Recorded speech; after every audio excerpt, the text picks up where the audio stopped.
saya merasa ketika saya studi di luar negeri dan seterusnya, saya melihat bahwa yang namanya orang Indonesia tuh kalau di luar negeri rasanya selalu direndahkan gitu ya. Karena saya jadi tutor kebetulan untuk mahasiswa asing, dan terus ketika saya berkenalan dengan dia dan where do you come from? I come from Indonesia gitu kan. Oh, terus si mahasiswa yang saya ajar itu bilang, oh my mate also from Indonesia. S1-nya S1 di India gitu kan. Kemudian mereka ada kesempatan berimigrasi ke US, mereka cari kesempatan tadi. Karena mereka punya daya saing, daya juang yang kemudian membuka kesempatan tadi. Betul. Dan lihat hasilnya sekarang ya, kalau dari data dan informasi kita lihat, cukup banyak CEO perusahaan-perusahaan top di US. Orang India. Betul. Ini mewakili employers, Pak. Nyari fresh graduate yang siap kerja itu susah. Susah sekali. Tadinya saya pikir mungkin makin lama akan makin gampang, ternyata enggak. Bahkan sekarang orang-orang yang dari top universities aja tuh udah nggak seperti dulu kualitasnya menurut kami gitu ya. Ini apa ya Pak penyebabnya? Halo, kembali lagi bersama saya Rifa Sancati dari The Love Story. Dalam episode ke-12 Sunday with Experts ini saya udah ditemani tamu yang super spesial. Di sini ada Profesor Gatot. Halo Pak. Halo Rifa. Apa kabar Pak? Alhamdulillah, kabar baik selalu. Oke, alhamdulillah. Nah, Pak Gatot ini dosen saya dulu waktu masih kuliah di BINUS dulu. Jadi udah lama ya kita. Udah lama banget kenalnya. Nah, saat ini Profesor Gatot menjabat sebagai Direktur Kampus di BINUS Bekasi ya. BINUS Bekasi. Nah, untuk topik hari ini kita akan membahas satu topik yang sangat penting terhadap sebuah keluarga, terhadap well-being ya, kesejahteraannya, dan juga terhadap sebuah bangsa pastinya, yaitu edukasi. Yang pasti yang sesuai lah ya dengan bidang keahliannya Pak Gatot di sini. Nah, jadi sebenarnya target audiens kita ini adalah orang-orang yang masih single, Pak.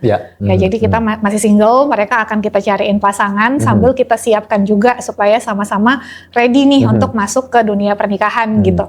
Nah, jadi edukasi yang kita bahas di sini nggak melulu soal pendidikan anak, karena sebelum kita mendidik anak kan harus mendidik diri sendiri dulu nih, ya kan, supaya anak kita well educated ya kita sebagai orang tua harus well educated dulu dong. Jadi nanti pembahasannya ke arah sana ya, dengan harapan bisa meningkatkan awareness kita semua yang masih single atau yang udah married nonton ini juga nggak apa-apa ya, supaya itu bisa jadi starting point sebagai salah satu fondasi untuk membangun keluarga. Nah, kalau menurut Pak Gatot sendiri nih Pak, seberapa penting sih peranan edukasi? Nggak mungkin Pak Gatot jawab nggak penting sih. Tapi contoh realnya Pak, dalam hal apa sih edukasi itu bisa mengubah hidup seseorang gitu ya. Dan kemudian apa sih yang bikin Pak Gatot ini tertarik menjadi akademisi gitu ya, full time di akademis? Ada nggak sih latar belakang pribadi, pengalaman pribadi yang kemudian mendorong Pak Gatot, oh this is like my life calling probably gitu. Terima kasih Rifa, senang berjumpa lagi dan diundang dalam kesempatan ini. Jadi ini podcastnya atau kisahnya berbagi cerita mayoritas untuk para single but ready to mingle ya. Betul, single to mingle. Jadi Rifa kalau bertanya tentang tadi apa bagi seberapa penting dalam pendidikan, tentu kalau dalam konteks saya luar biasa penting. Kalau direfleksikan misalnya dalam kisah saya, mungkin tidak pernah terbayangkan bahwa saya yang lahir dari latar belakang keluarga yang mungkin secara pendidikan pada waktu itu tidak terlalu tinggi, kedua orang tua saya, tetapi mereka ingin anak-anaknya untuk bisa kuliah dan dapat pendidikan terbaik. Dalam hal tersebut kemudian saya bisa cukup beruntung untuk kuliah, kemudian tidak hanya kuliah S1 tapi juga S2 dan S3, sampai kemudian akhirnya saya merasa bahwa dalam pengalaman dan perjalanan saya tadi, saya bisa memberi pengaruh yang signifikan bagi banyak orang, dan dalam perjalanan tersebut juga ya secara ekonomi, secara karir itu juga ternyata ada jalan yang cukup baik untuk saya untuk mengembangkan karir saya. Kenapa jadi dosen? Sebuah perjalanan dan perenungan banyak gitu ya. Salah satunya adalah saya merasa ketika saya studi di luar negeri dan seterusnya, saya melihat bahwa yang namanya orang Indonesia tuh kalau di luar negeri rasanya selalu direndahkan gitu ya. Karena saya jadi tutor kebetulan untuk mahasiswa asing, dan terus ketika saya berkenalan dengan dia dan where do you come from? I come from Indonesia gitu kan. Oh, terus si mahasiswa yang saya ajar itu bilang, oh my mate also from Indonesia. Terus ada orang yang lain bilang, oh my God, they're also from Indonesia. Kebetulan orang-orang Timur Tengah yang saya ajarin. Oh wow, so mereka selalu berpikir bahwa orang Indonesia adalah orang yang berada di level-level pendidikan seperti itu, profesi seperti itu gitu. Dan saya bilang, mungkin saya bisa berkontribusi sedikit banyak dalam hal pendidikan dalam konteks tersebut. Sehingga akhirnya ketika saya pulang studi, pada saat itu saya memutuskan buat menjadi dosen. Oh, oke. Jadi sebelum dapat beasiswa itu kalau nggak salah karir terakhirnya masih auditor ya? Masih jadi auditor. Masih jadi auditor Masih kan? jadi auditor, Oh, ya. jadi jadi auditor di EY juga kan? Saya jadi auditor di EY, di UNDP dan di UNICEF Oke. kebetulan.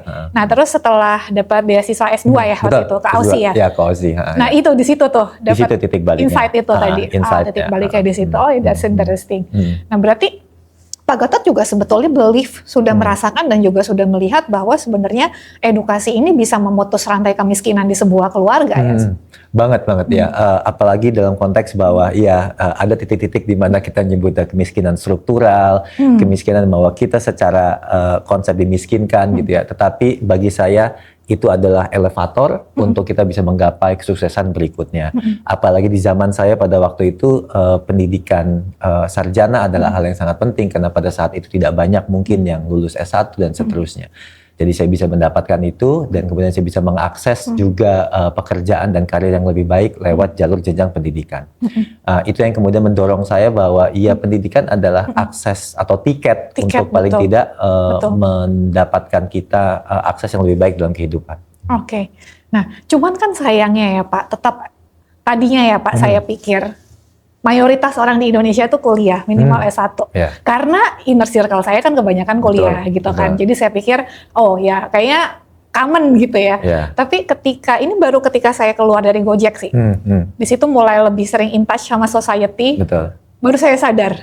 Oh, ternyata gap pendidikan di Indonesia jauh sekali. Dengan yang katakanlah pintar, terdidik, dengan yang sedang-sedang aja, yang mediocre tuh jauh banget gapnya gitu kan. Baru saya mulai riset Pak.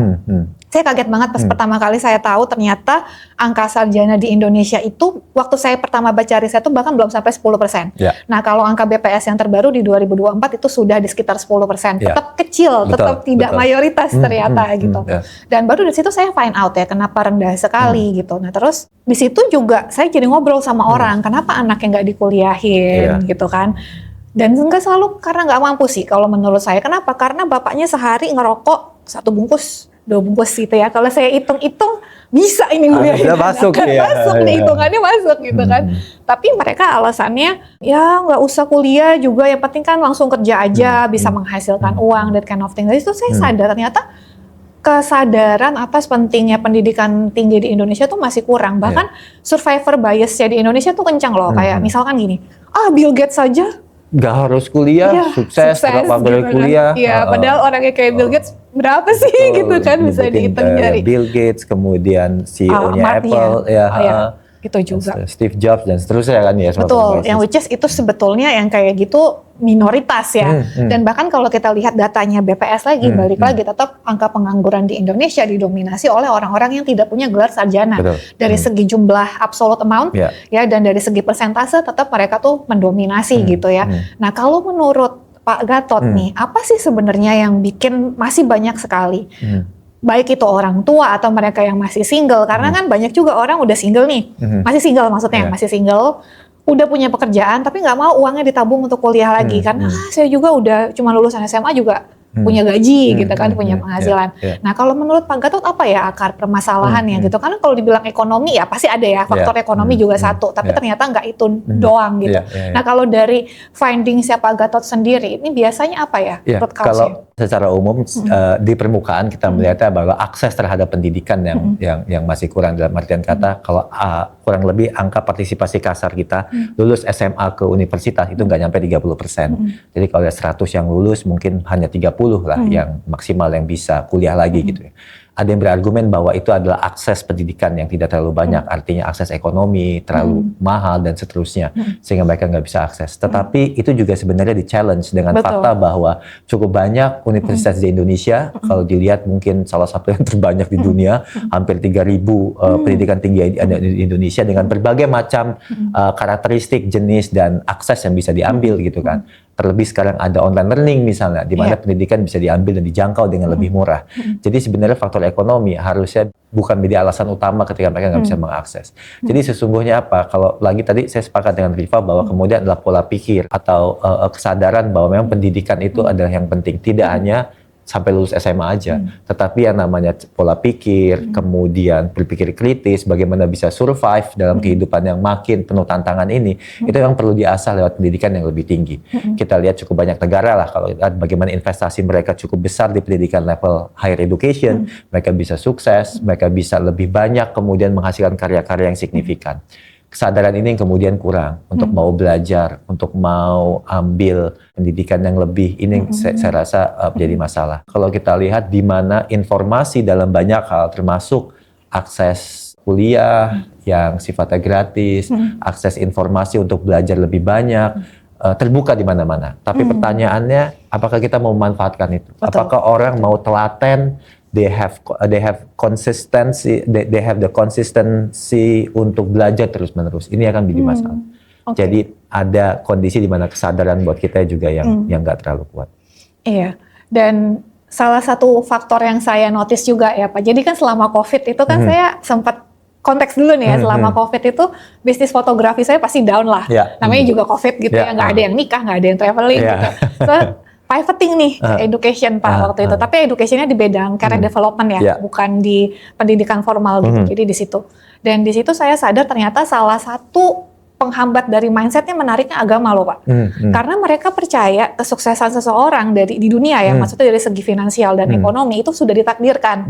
Jadi kalau mereka sudah ditakdirkan untuk katakanlah miskin, nggak ada yang bisa mereka lakukan untuk mengubah itu gitu. Dan itu bahkan ada mereka bilang enggak, ustadz bilang emang begitu kok gitu. Jadi dari guru ngajinya, guru di sekolahnya diajarkan pola pikirnya seperti itu.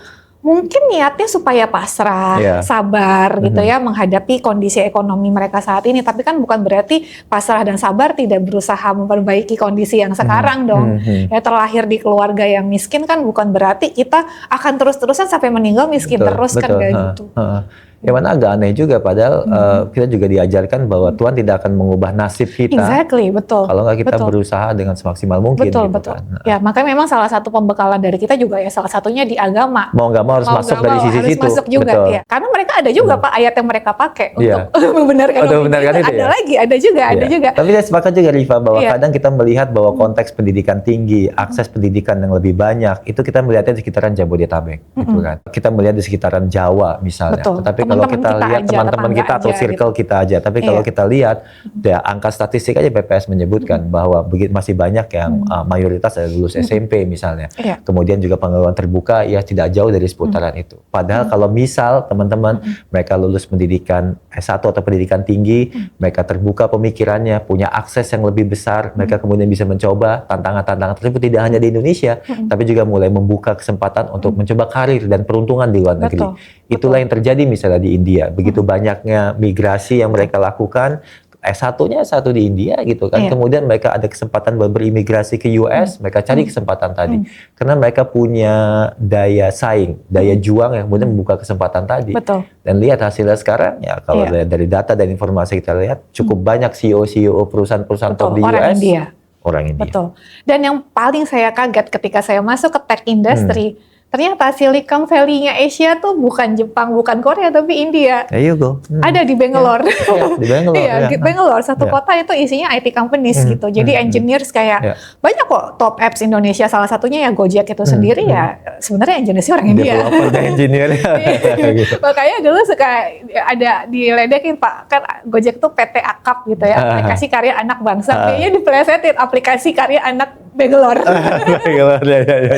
Jadi maksudnya, dan memang benar, bukan mayoritas sih, seingat saya as far as I know, semua tim Gojek atau tim siapapun itu ya, tim IT-nya yang ada di Bangalore ya orang-orang dengan pendidikan tinggi sih memang. Jadi itu bukan sesuatu yang bisa kita sangkal sih sebenarnya. Yang nyangkal tuh denial aja gitu. Dan bahkan gak usah jauh-jauh ke India lah Pak, di orang-orang di sekitar saya juga banyak orang tuanya nih anak-anaknya masih kecil gitu ya, suka keliling ke rumah tetangga atau ke rumah saudaranya lah ya, lebih sering ke rumah saudaranya minta beras, minta uang kayak gitu. Tapi ketika anaknya entah gimana bisa kuliah gitu kan, terus kemudian akhirnya sudah sarjana, sudah kerja, akhirnya malah gantian mereka yang ngasih uang ke orang lain gitu. Jadi saya ngelihat wah ini udah berbalik banget situasinya, dari yang tadinya keluarga ini sering banget minta uang ke orang lain, sekarang sebaliknya mereka yang memberikan uluran tangan. Dimulai dari mana ya? Dari situ, dari pendidikan gitu. Dan kalau dibilang jadi pengusaha nggak perlu jadi sarjana itu nggak benar. Kenapa? Karena entrepreneurship is hard ya, saingan saya juga sebagai pengusaha, saingan saya itu pinter-pinter. Terus penipuan juga banyak banget macamnya. Betul. Penipuan orang-orang yang kerah putih itu wah jauh lebih unimaginable gitu. Betul. Jadi kalau kita nggak punya bekal pendidikan yang cukup akan gampang banget ditipu. Ya bukan ditipu yang pakai voice phishing atau apa, enggak, banyak yang jauh lebih canggih dari Banyak itu. ya perjanjian, ada bisnis Betul, ini, betul. A, B, C gitu ya, Betul. penawaran Dan bahkan menarik. kalau kita ngomongin perjanjian, ini spesialisasi Pak Gatot nih ya, itu bahkan ada kalau loophole yang legal gitu. Kalau kita tanda tangan, sebenarnya kalau dipikir-pikir nih kayak ngejebak gue nih gitu kan. Tapi ya nggak bisa dituntut secara hukum. Betul. Nah, gimana kita bisa tahu kalau bukan dari pendidikan? Pendidikan. Sebenarnya. Ya jadi nggak bisa tuh kayak kita download aplikasi langsung agree terus kemudian gitu Langsung ya. Langsung agree biar cepat install. Kalau mau jadi pengusaha nggak bisa begitu ya. Jadi nggak bener. Mau teman-teman jadi karyawan, mau jadi pengusaha, itu pendidikan akan sangat ngebantu. Kemudian itu ngebantu akses ke network kita juga sih Pak. That's right, ya. Jadi kalau kita punya pendidikan tinggi, bisa masuk juga ke network yang orang-orangnya dari tingkat pendidikan yang kurang lebih sama gitu. Dan itu akan sangat ngebantu khususnya untuk entrepreneurship ya. Jadi jangan lagi berpikir, gue kan mau jualan, gak usah kuliah, gak apa-apa. Ya kalau kalian sekarang belum punya gelar sarjana aja bisnisnya udah sukses, apalagi kalau punya gelar sarjana. Iya, apalagi gitu. Upscaling bisnisnya bisa luar Upscaling biasa bisnisnya. lagi. Nah, networknya udah berbeda. Betul, networknya berbeda, terus strategic thinkingnya tadi ya, critical thinkingnya, problem solvingnya bisa lebih bagus lagi gitu. Ya jadi semoga teman-teman habis ini bisa ngerubah lagi mindsetnya ya. Kayaknya udah tahun 2025 sayang banget ya kalau Indonesia ini masih di sini-sini aja. Betul, sayang banget dan dalam konteks tadi kita mempermasalahkan bahwa mereka yang tidak sempat buat kuliah, tapi ada challenge juga yang kuliah, tapi kemudian nggak punya mindset yang tepat untuk bisa optimalisasi dari apa yang mereka. Selanjutnya nih. Betul, mereka ambil pendidikan kuliahnya. Betul. Nah ini gimana nih Pak? Kalau pengalaman Pak Gatot nih sebagai seorang dosen ya. Apa Pak tantangan terbesar dalam mendidik generasi muda? Karena jujur ya Pak, ini saya mewakili curhatan employers. Udah umumnya di luar sana. Employers maksudnya perusahaannya ya. Bukan HR doang loh. Orang tuh kalau mikir employers tuh HR doang. Enggak lah, ada ownernya, ada usernya gitu kan. Ini mewakili employers Pak. Nyari fresh graduate yang siap kerja itu susah. Susah sekali. Tadinya saya pikir mungkin makin lama akan makin gampang, ternyata enggak. Bahkan sekarang orang-orang yang dari top universities aja tuh udah nggak seperti dulu kualitasnya menurut kami gitu ya. Ini apa ya Pak penyebabnya gitu? Apa kan harusnya teknologi bikin orang lebih mudah untuk belajar. Betul. Tapi sekarang malah banyak anak-anak yang justru dengan adanya AI malah ada kemunduran loh Pak. Karena mereka dependence banget sama teknologi. Mau cari sesuatu zaman saya dulu baca apa nggak ada opsi lain, nggak ada Google kan dulu, nggak ada search engine kan. Ya kan generasi berikutnya ada Google, sekarang ada ChatGPT lebih canggih lagi. AI macam-macam. Terus makin lama AI juga akan makin canggih gitu. Nah kalau menurut Pak Gatot ya, apa sih Pak sebetulnya tantangan terbesarnya? Kenapa udah kuliah tapi ternyata masih nggak semuanya siap kerja, bahkan mayoritas sih Pak, mayoritas nggak siap kerja. Walaupun kita nggak punya data riset formal ya, pengalaman pribadi aja gitu. Menurut saya ada dua hal utama. Yang pertama memang dari karakter mahasiswa itu sendiri.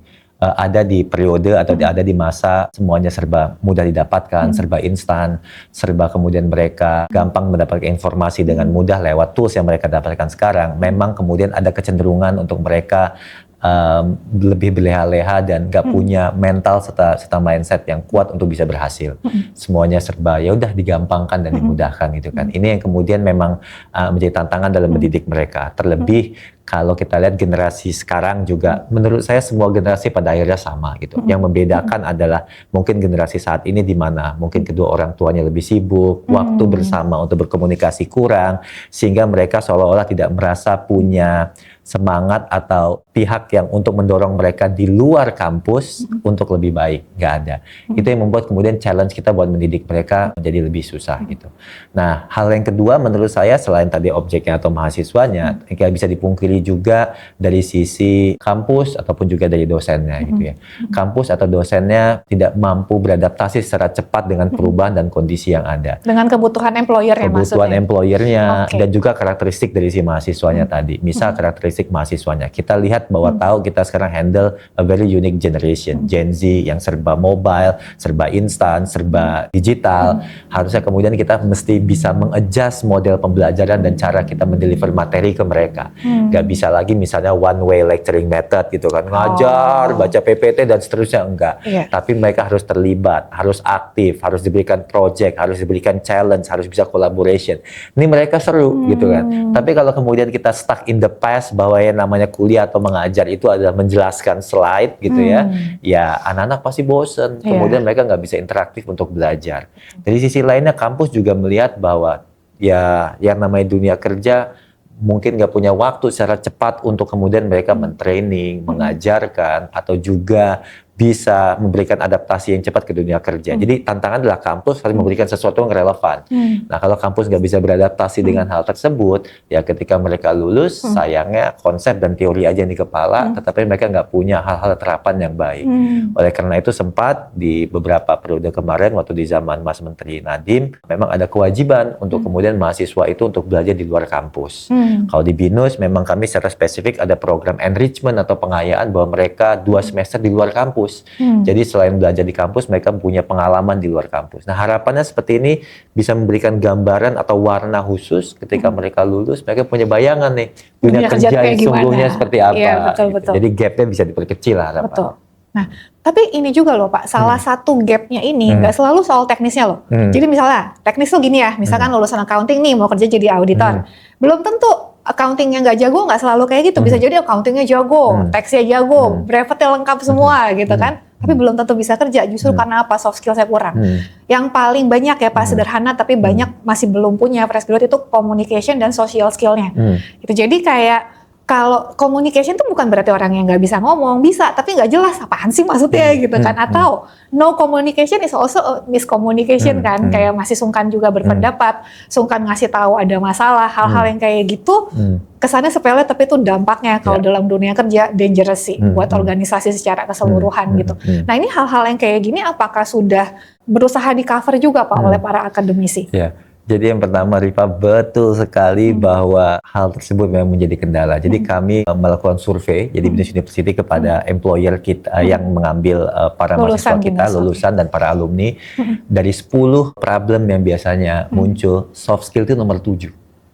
Sorry, hard skill itu nomor 7. Hard skill nomor 7. Technical skill itu nomor 7. Nomor 7. Jadi nomor 1 sampai 6 itu ada berkaitan dengan soft skill. Soft skill semua. Nomor 1 benar sekali. Communication. Betul, itu kerasa. Jadi itu benar-benar confirm. Itu di riset kita itu nomor 1 itu adalah communication, baru kemudian ada yang sifatnya attitude. Nah, memang tidak spesifik jelas attitude yang mana nih gitu ya, tetapi mereka bilang itu adalah attitude gitu kan. Jadi memang communication itu yang memang menjadi isu. Jadi itu bukan tebak-tebakan, tapi itu dasar yang kita jadikan renungan bahwa hal ini adalah suatu yang jadi isu. Lalu bagaimana kita meminimalisir hal tersebut? Mau tidak mau memang communication sebagai bagian dari soft skill harus kita dorong semenjak mereka pada saat kuliah, antara lain mereka berorganisasi, mereka kemudian ada di dalam kelas, dalam kepanitiaan dan seterusnya ya. Dan termasuk tadi dalam proses enrichment di mana mahasiswa salah satu tracknya itu adalah magang. Hopefully mereka bisa belajar bagaimana berkomunikasi dengan baik, bagaimana mereka bisa deliver apa yang diinginkan oleh perusahaan atau seniornya dan seterusnya. Harapannya itu bisa kita minimalisir. Khususnya biasanya sebelum mereka terjun ke perusahaan dalam konteks magang, ada pre-departure training yang kita berikan kepada mahasiswa supaya mereka punya paling tidak pemahaman kalau dalam business setting atau company setting itu seperti apa. I see, oke. Dan emang ini I can confirm ya, BINUS ini satu dari beberapa universitas yang care dengan topik soft skills. Betul. Karena sebenarnya di luar Pak Gatot yang undang, ada beberapa lagi juga sih yang undang saya untuk topik-topik terkait soft skills ini, kesiapan kerja ya, goals-nya.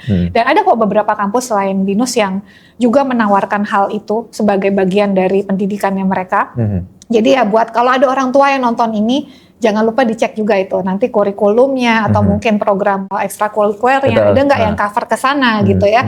Karena ya sekali lagi itu penting banget, dan bahkan walaupun tadi saya bilang pendidikan penting, tetap sangat penting, IPK tetap penting ya, walaupun ini lagi sering jadi perdebatan, tapi IPK tetap penting. Kenapa? Karena kalau belum punya pengalaman kerja, apalagi yang bisa kita filter kalau bukan IPK kemudian tes masuk gitu kan. Apalagi udah nggak punya pengalaman kerja gitu kan. Tapi setelah masuk IPK-nya sudah nggak dipakai lagi Pak untuk keperluan promotion ya. Yang dilihat adalah kontribusinya, kerjasama dengan timnya. Gimana bisa kerjasama kalau komunikasinya nggak bisa gitu kan.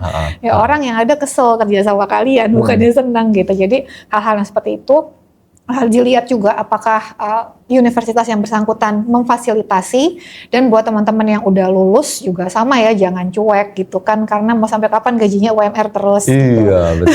Harus meningkat karirnya. Betul, nggak meningkat. Jadi walaupun kemarin IPK-nya udah bagus ya, good for you gitu, happy for you, tapi jangan berhenti sampai di situ, tetap soft skills-nya. Pertama tadi communication, yang selanjutnya yang terkait mindset yang tadi Pak Gatot sebutkan ya, critical thinking, problem solving, analytical skills, negotiation, gitu, hal-hal yang kayak gitu tuh penting banget kalau teman-teman pengen berkarir pada level yang lebih tinggi, kayak manajerial level ke atas lah.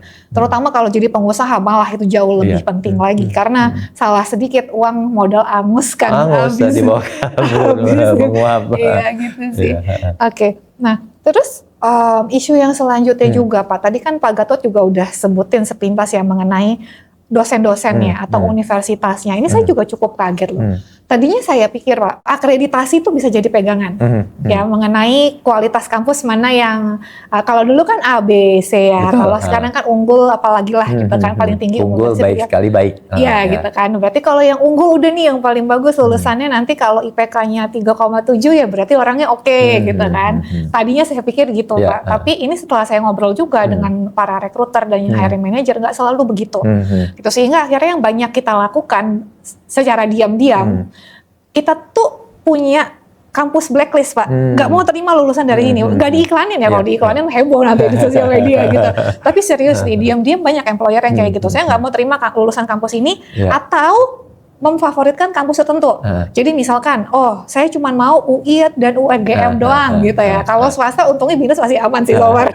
Kayak gitu kan. Tapi ada. Jadi ada whitelist, ada blacklist ya. Ada whitelist, ada blacklist gitu. It happens. Dan ketika saya ngelihat isi blacklist itu, bahkan ya sebetulnya kalau dilihat akreditasinya sudah unggul gitu. Atau zaman dulu tadi akreditasi A, tapi bisa masuk blacklist juga. Nah saya jadi penasaran Pak. Jadi sebenarnya ini yang salah di mananya Pak? Apakah memang di proses pemeringkatannya itu sendiri tidak mempertimbangkan kualitas alumninya atau gimana Pak? Ya, jadi yang pertama akreditasi itu adalah standar minimal yang harus dipenuhi terhadap standar yang diberikan oleh pemerintah. Jadi misalnya berapa persen dosen harus dimiliki, kemudian persentase dosen S2-nya berapa, S3-nya berapa, fasilitasnya apa. Jadi semacam standar minimal untuk di titik seperti ini kampus dianggap layak atau tidak layak. Terlebih sekarang yang terbaru aturannya bahwa namanya akreditasi itu tidak lagi ada rankingnya gitu, tapi sebutannya ada tidak terakreditasi, terakreditasi, dan unggul. Jadi ketika dia terakreditasi artinya dia memenuhi syarat minimal dan memenuhi dari standar nasional pendidikan tinggi gitu. Kalau tidak terakreditasi berarti tidak memenuhi gitu. Dalam konteks pemahaman tersebut artinya akreditasi kita lihat bahwa sebuah kampus itu memenuhi syarat minimal administrasi yang dibutuhkan nggak untuk menyelenggarakan sebuah pendidikan tinggi. Pada akhirnya kemudian yang menunjukkan kualitasnya ada dilihat dari proses pendidikannya dan juga kemudian dilihat dalam konteks kualitas lulusannya.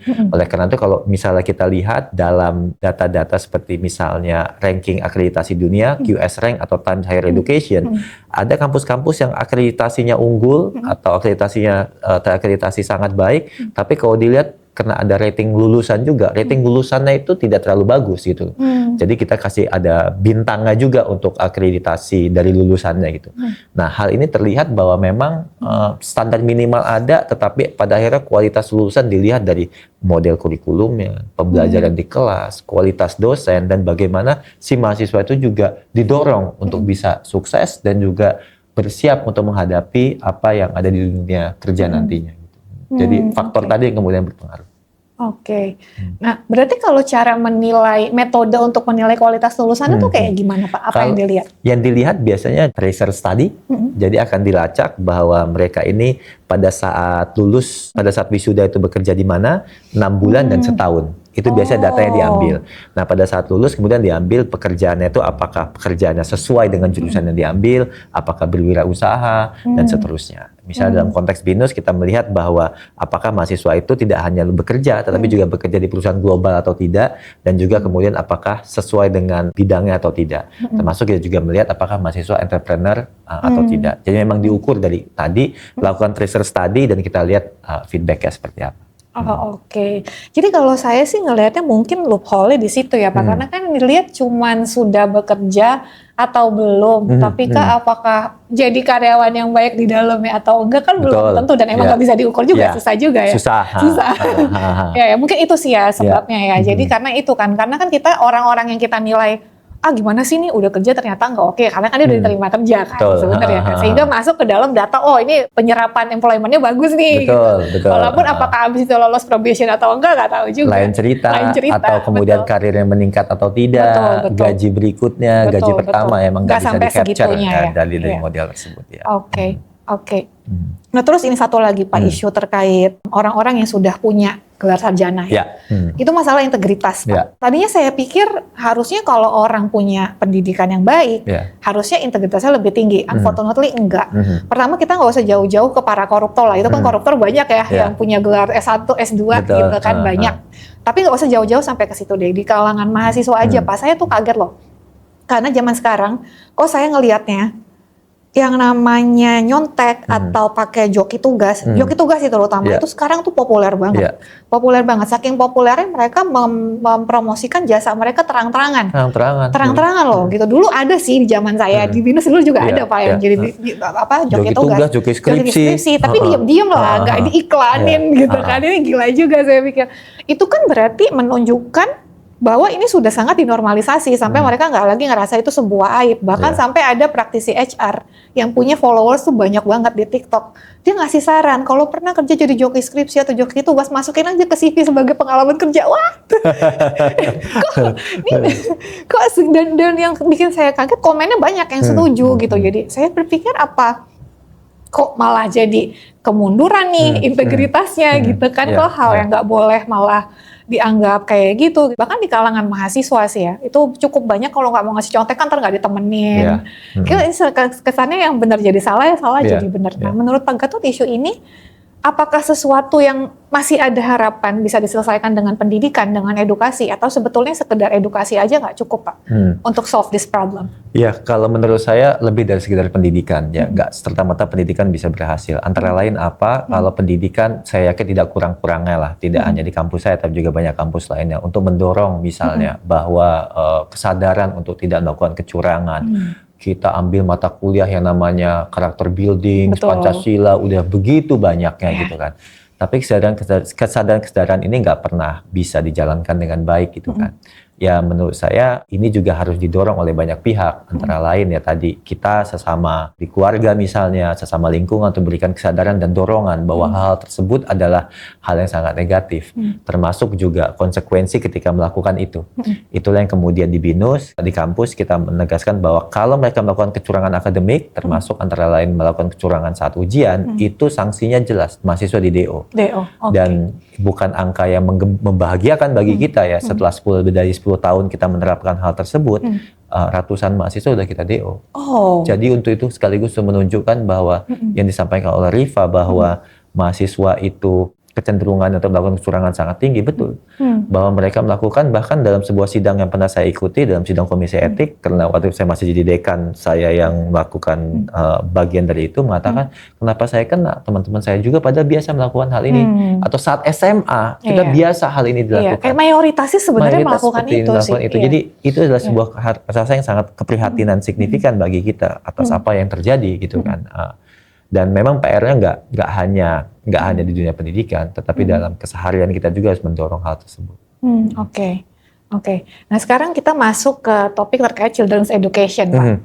Kalau menurut Pak Gatot, siapa yang punya tanggung jawab paling besar terhadap pendidikan anak-anak kita gitu ya? Karena kan sekarang zaman sosial media ya, curhatan orang yang kita nggak kenal bisa kita lihat di timeline kita, dan itu bukan 1-2 orang Pak, banyak yang bilang, iya nih anak saya sekarang nggak hafal perkalian gara-gara menterinya Nadiem.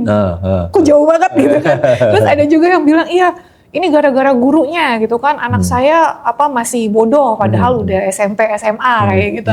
Terus tapi kalau dari akademisi ada yang meng-counter, ya nggak bisa salahin gurunya, kan mereka lebih sering sama orang tuanya di rumah gitu kan. Nah jadi kalau menurut Pak Gatot gimana Pak? Sebenarnya siapa yang paling berperan penting dan paling bertanggung jawab terhadap pendidikan anak-anak? Iya, jadi seperti halnya ketika kita tari tango gitu, it takes two to tango gitu. Jadi memang harus ada 2 orang untuk bisa menari tango dengan baik. Dalam hal yang sama, analoginya adalah orang tua dan guru juga harus bisa bekerja sama dengan baik gitu lah, untuk bisa menghasilkan keberhasilan bagi para siswanya. Contoh, nggak bisa berhitung gitu ya. Ya terus kenapa semua disalahkan oleh guru gitu kan? Memang guru bertugas mengajar dan seterusnya. Tapi kan pada akhirnya orang tua juga bertanggung jawab untuk memberikan motivasi, memonitor, membantu. Siapa tahu memang anak ini mengalami kesulitan, susah berkonsentrasi sehingga harus ada bantuan lebih yang diberikan dan kemudian dikomunikasikan oleh gurunya. Sehingga mereka bisa jadi bekerja sama untuk menyelesaikan hal tersebut dengan baik gitu. Itu juga misalnya seperti di kampus, kita juga selalu membangun kesadaran bahwa iya, apa yang ada di kampus tanggung jawab kita, tetapi juga orang tua memberikan dorongan dalam hal semangat, kemudian dalam hal bagaimana membimbing dan mendorong mereka ke arah yang lebih baik. Jadi menurut saya tanggung jawabnya adalah kedua belah pihak gitu kan. Karena kalau orang tuanya memiliki pemikiran yang baik, waktu yang cukup, terutama kalau obrolan-obrolan di meja makan, yang makin lama makin berkurang, pun kalau ada di meja makan gitu ya, sibuk untuk main HP masing-masing, obrolannya minim berkurang, akhirnya kemana anak-anak tuh resort their frustration gitu kan. Pada akhirnya ya ke sosial media, ke teman-teman yang lainnya. Orang tua jadi kehilangan model untuk mereka bisa berkomunikasi dengan mahasiswa secara optimal karena hal tersebut gitu. Jadi menurut saya kedua belah pihak. Iya. Dan kalau yang saya lihat di inner circle saya ya, walaupun ini terbatas ya, tapi kalau yang saya lihat, kalau anak orang tua itu masih mengajarkan anaknya di rumah, kalau gurunya nggak benar, mereka jadi tahu. Kok bisa ya ini di buku ada tapi gurunya nggak pernah ngajarin gitu kan. Jadi kan seenggaknya nggak keburu berlarut-larut dan baru sadar, oh anak saya belum bisa berhitung. Betul. Untuk itu kemudian apa yang bisa ia bantu gitu kan, berkomunikasi dengan sekolah, mungkin ada extra lessons, mereka juga bisa berikan. Dan ini juga salah satu alasan kenapa kami dari The Love Story believe, bahkan buat teman-teman yang pengen jadi ibu rumah tangga nggak apa-apa, tapi bukan berarti pendidikan tuh nggak penting buat ibu rumah tangga ya. Karena nanti gimana taunya nih anak kalian udah belajar hal yang benar atau belum, gimana cara mengajarkannya, ngecek progresnya, kalau si ibunya sendiri juga nggak punya pendidikan yang cukup untuk melakukan hal itu gitu kan. Ya, apalagi kan orang tua ini adalah sekolah pertamanya anak-anak ya Pak ya. Betul ya. Sebelum kenal guru memang benar kenalkan orang tuanya duluan. Jadi sebenarnya the very first education datangnya dari orang tua. Datangnya dari orang tua, datangnya dari keluarga. Betul, datangnya dari keluarga. Makanya sekali lagi kita believe supaya anak-anak kita well educated, kita sebagai orang tua ya harus well educated juga gitu. Dimulai dari sekarang. Gitu. Nah, final question for you Pak. Kita kan tadi ngomongin banyak hal ya. Kita ngomongin tentang kurikulum, cara ajar, kemudian mengenai kualitas masing-masing kampus. Ya, ada isu juga lah yang lebih sistemik seperti perekonomian ya, atau kementeriannya juga banyak hal lah ya gitu.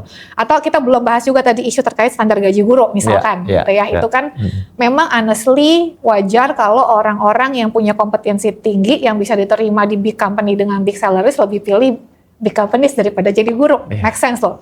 Make sense gitu kan. Kalau menurut saya masuk akal. Makanya kalau menurut saya orang-orang yang mau kerja jadi guru di Indonesia dengan segala keterbatasan kompensasinya itu jadi sangat mulia. Tapi kan nggak seharusnya seperti itu ya. Nggak seharusnya seperti itu. Karena kalau kita lihat negara-negara maju itu standar gajinya tuh jauh berkali-kali lipat di atas UMR gitu kan ya. Nah kalau di Indonesia kan nggak gitu ya. Quite the opposite gitu. Nah tapi dari semua issues itu Pak, apa sih yang paling krusial kalau kita harus menentukan skala prioritas? Sebenarnya kita harus solve tuh dari mana duluan, Pak? Atau balik lagi apa jangan-jangan apa harus kesadaran orang tuanya, kesadaran masing-masing individunya, atau isu yang sistemiknya duluan, atau apa nih Pak prioritasnya?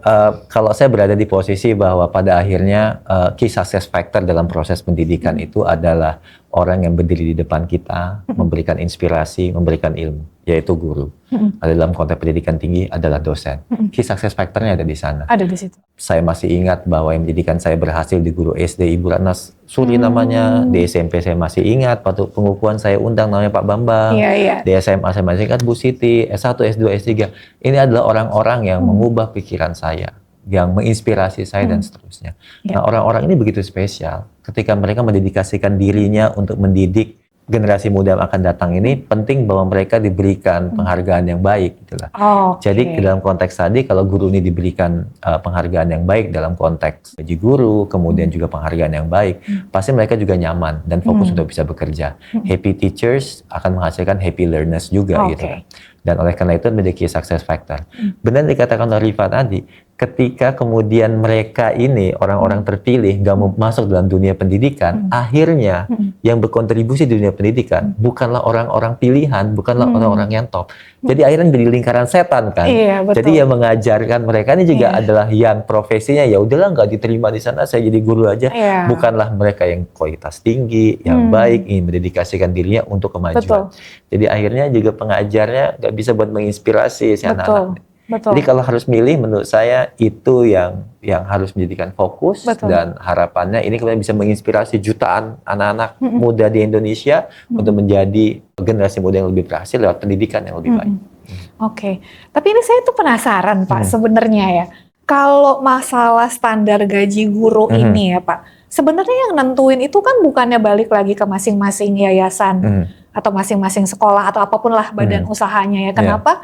Karena saya nggak tahu nih ya apakah ini cuma cherry picking apa gimana, tapi saya kenal beberapa orang jadi guru di sekolah internasional gitu ya. Bayaran anaknya tuh mahal, SPP-nya tuh juta-jutaan sebulan gitu kan. Tapi ternyata gajinya dia ya biasa aja gitu, nggak yang saya pikir, oh kalau di sekolah kayak gitu mungkin gajinya bisa kali ya 2 digit, ternyata enggak gitu kan. Ternyata enggak juga gitu. Nah jadi sebenarnya kenapa tuh Pak kayak gitu? Kalau kita ngomongin yang mereka ini PNS, guru-guru PNS, oke lah itu terserah pemerintah gitu kan. Domainnya pemerintah ya. Domainnya pemerintah ya, kita nggak bisa ngapa-ngapain gitu. Tapi kalau yang di swasta nih gimana Pak? Kenapa hal kayak gitu kejadian juga di swasta? Kemudian saya memang tidak bisa dipungkiri, di mana ada gula di situ ada semut, di mana ada peluang untuk mengembangkan peluang pendidikan. Kemudian akhirnya pendidikan menjadi komoditas, pendidikan menjadi bisnis gitu kan. Kemudian yang dicari adalah bagaimana istilahnya return on investment dari para keuntungan, profitability dari para pemodal untuk mengembangkan usaha tadi. Harusnya mereka bisa melihat dalam konteks yang lebih besar. Orang melihatnya dalam konteks misalnya return on values misalnya. Value bagaimana komunitas yang guru yang happy, komunitas yang lebih baik, mungkin bisa memberikan kesuksesan yang lebih baik. Itu yang tampaknya kesadaran yang kurang, sehingga memang dilihat ini adalah sebuah objek bisnis belaka yang kemudian akhirnya ya tadi standar gaji guru even untuk dalam konteks swasta tadi juga nggak bisa dalam level yang menggembirakan atau membanggakan gitu kan. Memang tidak bisa dipungkiri bahwa pendidikan, saya nggak bilang mahal, tapi pendidikan tidak murah. Gitu kan. Dia menjadi murah, menjadi terjangkau karena ada orang lain yang membayari gitu karena kan. ada orang yang mau berkorban. Ada yang membayari dalam konteks kontribusi kita ke pajak dan seterusnya gitu kan. Nah, karena dengan hal tersebut ya maka pendidikan bisa lebih baik karena si dosen bisa fokus, kualitas layanan lebih baik, fasilitas lebih baik gitu kan. Nah, itu yang kemudian harus kita pikirkan bersama-sama modelnya seperti apa, dan kesejahteraan guru juga menjadi fokus, sehingga tadi seperti saya sampaikan, guru sebagai key success factor bisa mengajar secara optimal di kelas. Oke.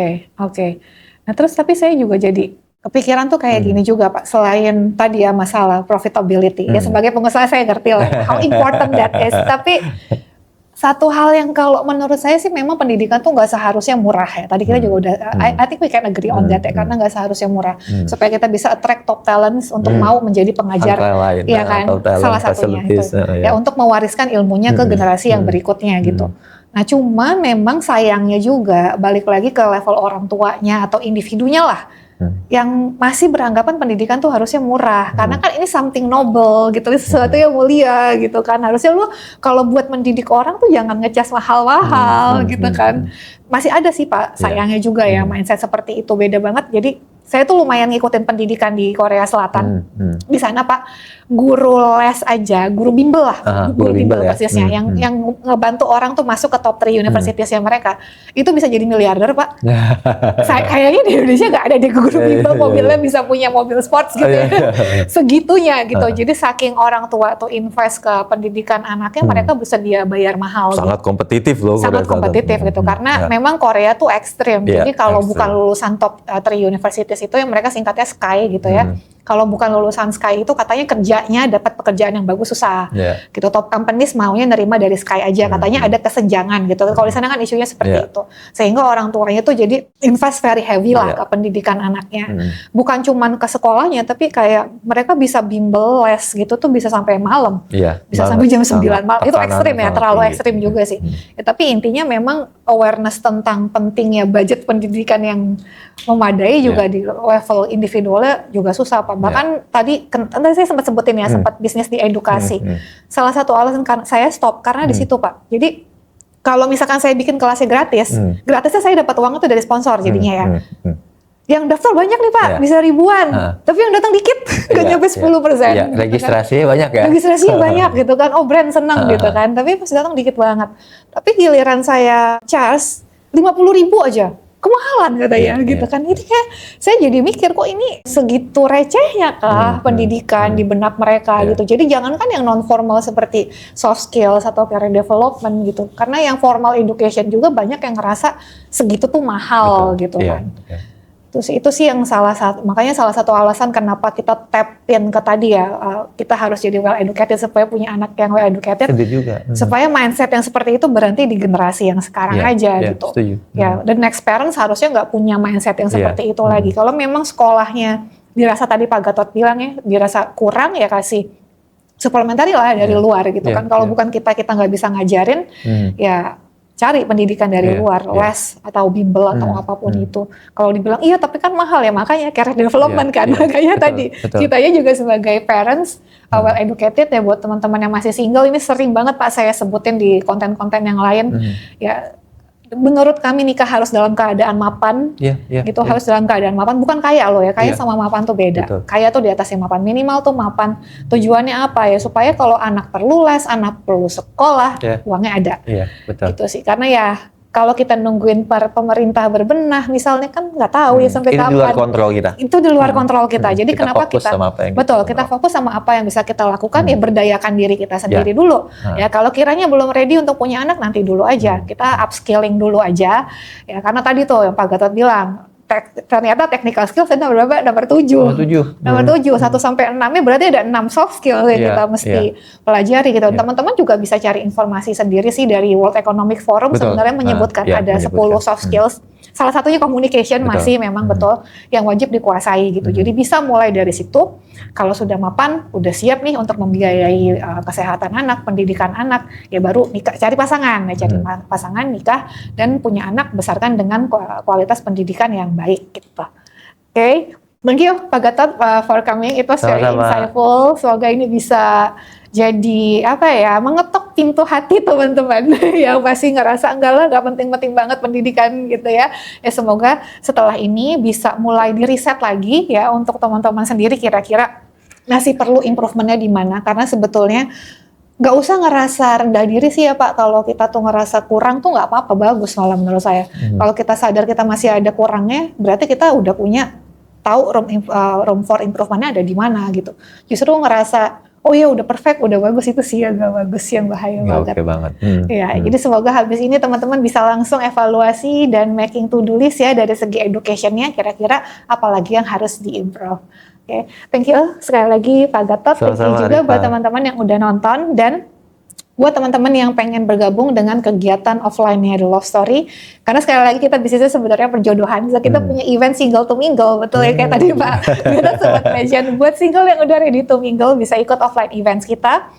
Untuk dapat infonya bisa gabung dulu aja ke WhatsApp grupnya The Love Story, linknya ada di bio dan ada juga di deskripsi video ini. Thanks again for watching, jangan lupa like dan jangan lupa subscribe.